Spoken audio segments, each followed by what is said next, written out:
आसंता 26 जाए matric supplementary form पूरण।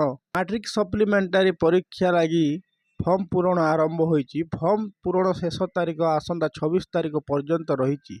2025 रे matric परीक्षा देवा लगी फॉर्म पूरण करने परीक्षा रे अनुपस्थित थिबा प्रार्थी, परीक्षा दे फेल होइथिबा परीक्षार्थी और कॉपी करी एमपी होइथिबा परीक्षार्थी ही पुणी परीक्षा देवा पई बोर्ड पक्षरु सुजोग दिया जायछि। रेगुलर परीक्षा परी सप्लीमेंटारी परीक्षा देवा इच्छुक प्रार्थी माने विद्यालय स्तर रे प्रधान शिक्षक जरिया रे फॉर्म पूरण करेंगे बोली व्यवस्था रही। ऑनलाइन रे यही फॉर्म पूरण लगी परीक्षार्थी को 420 टंका देय हेबाकु लागिबो। सूचना योग्य, मैट्रिक परीक्षा रे चलित वर्ष 8362 परीक्षार्थी अनुपस्थित थिले। सेपरी 17384 परीक्षार्थी फेल होइतिले। अनुपस्थित, फेल और एमपी होइथिबा परीक्षार्थी मिसी 25,000 रु अधिक हेबे बोली सूचना मिली। फॉर्म पूरण सरिबा परे केबे सप्लीमेंटारी परीक्षा हो से संपर्क खूब शीघ्र परीक्षा सूची निर्घंट जारी करा जिवो बोली बोर्ड रो जड़े अधिकारी कहिसंती। 2 रही आसुची कोविड-19 रो नुआ लहर, द्रुत संक्रमण से हेउची अधिक मृत्यु, भारत पई चेतावनी। सारा विश्व में आतंक सृष्टि करथिबा कोरोना भाइरस महामारी पुणी थोड़े आसिया को लेउटी। हांगकांग और सिंगापुर भली देश मानकरे कोविड-19 मामला रे अचानक वृद्धि देखा जाइछि। फल स्वास्थ्य एवं एजेंसी माने सतर्क हो जाइछन्ति। विशेषज्ञ अनुसार यह संभवतः नुआ लहरर चेतावनी हो पारे। एथिपाई विशेषज्ञ माने भारत को मध्य सतर्क करिछन्ति। परवर्ती खबर, वर्षा आनिब आश्वस्ति, 18 जाए विभिन्न स्थान रे वर्षा संभावना। वर्षा आनीपारे आश्वस्ति। 18 तारीख पर्यंत ओडिशार विभिन्न जिला गुड़िक बिजुली सह घड़घड़ी सहित वज्रपात होबार संभावना रही। समुद्र पवन ठारू 9 किलोमीटर उच्चरे एक ट्रफ लाइन रही यार प्रभाव में वर्षा हवा बोली सूचना देइछन्ति पाणीपाग केन्द्र। यह 4 दिन जाए कालबैशाखी प्रभाव रही।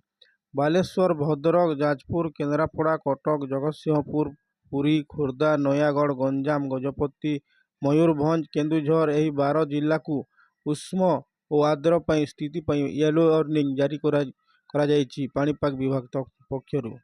सेहीपरि काल बैशाखी वर्षा को नहीं 11 जिला को केन्दुझर, अनुगुल, बालेश्वर, भद्रक, मयूरभंज, नुआपड़ा, कोरापुट, मालकानगिरी, रायगड़ा, गंजाम और गजपति को ऑरेंज वार्निंग जारी हुई। परवर्ती खबर, हिताधिकारी को राशन कार्ड बांटिले मंत्री। गंदिया ब्लॉक सभागृह परिसर में राशन कार्ड बंटन मेला अनुष्ठित हो जाइछि। ओडिशा सरकार खाद्य जोगाण और खाउटी कल्याण मंत्री कृष्णचंद्र पात्र मुख्य अतिथि भाव जोगदे प्रथम पर्याय 30 जन हिताधिकारी को राशन कार्ड बंटन करथिले। ब्लॉक जोगाण अधिकारी रंजन कुमार नायक कहवा अनुसार एपर्यंत 107 जन नुआ हिताधिकारी चयन होइछन्ति।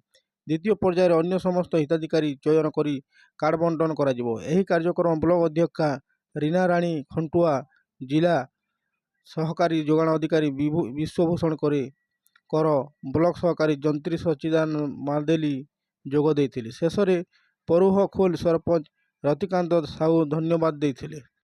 परवर्ती खबर, कृषि और ओभरसियर मासिक गस्त भत्ता वृद्धि।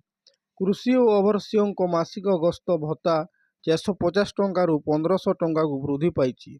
मुख्यमंत्री मोहन चरण माझी ए प्रस्ताव को अनुमोदन देइछन्ति। सूचना योग्य जे कृषि ओभरसियर को अति कम 20 दिन ग्रस्त करने को पड़ी था। पूर्वर से मासिक गस्त भत्ता 300 टंका थिला बेले 2023 रे 450 टंका को वृद्धि करा जायतिला।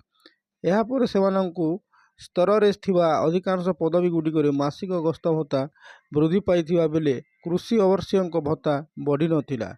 मुख्यमंत्री एही निष्पत्ति द्वारा कृषि ओभरसियर मान नियमित भावे गस्त करने प्रोत्साहित हेबे।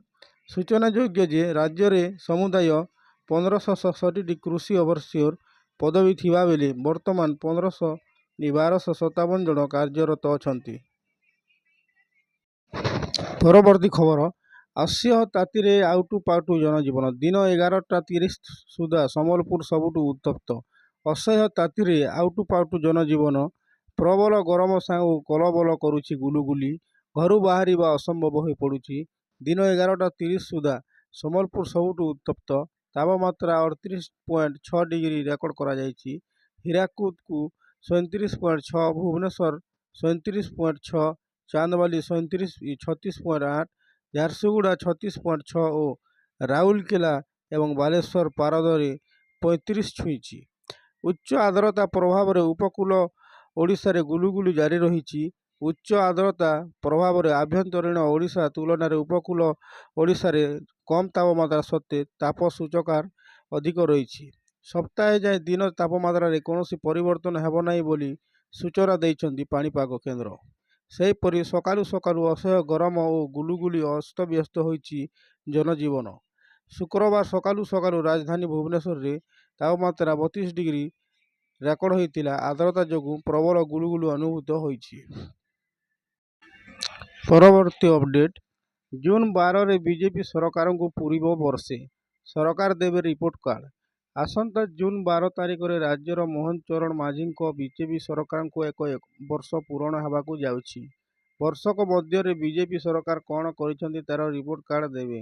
ସରକାରଙ୍କ ରିପୋର୍ଟ କାର୍ଡକୁ କୋଟିଏ ପରିବାର ପାଖରେ ପହଞ୍ଚାଇବା ଲାଗି ଲକ୍ଷ୍ୟ ରଖିଛନ୍ତି ବିଜେପି। ଜୁନ୍ 12ରୁ 19 ତାରିଖ ଯାଏଁ ସପ୍ତାହ ବ୍ୟାପୀ ବିଭିନ୍ନ କାର୍ଯ୍ୟକ୍ରମ କରିବାକୁ ଯୋଜନା କରିଛନ୍ତି ମୋହନ ସରକାର। ଏହି ଅବସରରେ ଓଡ଼ିଶା ଆସିପାରନ୍ତି ପ୍ରଧାନମନ୍ତ୍ରୀ ଓ ନରେନ୍ଦ୍ର ମୋଦି, କେନ୍ଦ୍ର ଗୃହମନ୍ତ୍ରୀ ଅମିତ ଶାହ।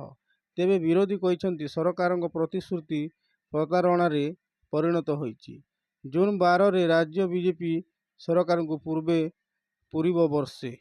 ନିଜର ରିପୋର୍ଟ କାର୍ଡ ଧରି ରାଜ୍ୟର କୋଟିଏ ପରିବାର ପାଖରେ ପହଞ୍ଚିବେ ସରକାର। ବର୍ଷକ ଭିତରେ କେତେ କାମ କରିଛନ୍ତି ଲୋକଙ୍କୁ ଦେବେ ହିସାବ। ଆଉ ସରକାରଙ୍କ କାର୍ଯ୍ୟକୁ ମାର୍କ ଦେବେ ରାଜ୍ୟବାସୀ। ଆସନ୍ତା ଜୁନ୍ 12 ତାରିଖରେ ମୋହନ ମାଝୀଙ୍କ ବିଜେପି ସରକାର କ୍ଷମତାରେ 1 ବର୍ଷ ପୂରଣ। ପରବର୍ତ୍ତୀ ଖବର, ଖୁବ୍ ଶୀଘ୍ର ଆରମ୍ଭ ହେବ ଗର୍ଭଗୃହ ବାହାର ରତ୍ନଭଣ୍ଡାର ମରାମତି, ଜାଣନ୍ତୁ କେବେ? 28 ଜୁନ୍ରୁ 6 ଜୁଲାଇ ମଧ୍ୟରେ ଗର୍ଭଗୃହ ବାହାର ରତ୍ନଭଣ୍ଡାର ମରାମତି, ସୂଚନା ଦେଲେ ଶ୍ରୀମନ୍ଦିରର ମୁଖ୍ୟ ପ୍ରଶାସକ ଅରବିନ୍ଦ ପାଢ଼ୀ। ଗର୍ଭଗୃହ ଓ ରତ୍ନଭଣ୍ଡାର ମରାମତି ନେଇ ବୈଠକ ପରେ ଦେଲେ ସୂଚନା। ଏହି ସମୟରେ ବିଶେଷ କରି ବାହାର ରତ୍ନଭଣ୍ଡାର ମରାମତି ହେବ। ଭିତର ରତ୍ନଭଣ୍ଡାର ମରାମତି ପ୍ରାୟତଃ ଶେଷ ହୋଇଗଲାଣି, କେବଳ ଚଟାଣ କାମ ବାକି ଅଛି। ନାଟମଣ୍ଡପ ଜଗମୋହନ ମରାମତି କାମ ମଧ୍ୟ କରାଯିବ। ନାଟମଣ୍ଡପକୁ ଶୀତ ତାପ ନିୟନ୍ତ୍ରିତ କରିବା ଆଲୋଚନା ହୋଇଛି। ଷ୍ଟ୍ରକ୍ଚରାଲ ସେଫ୍ଟି ଗୁରୁତ୍ୱ ସହ ଶୀତ ତାପ ବ୍ୟବସ୍ଥା କରାଯିବ।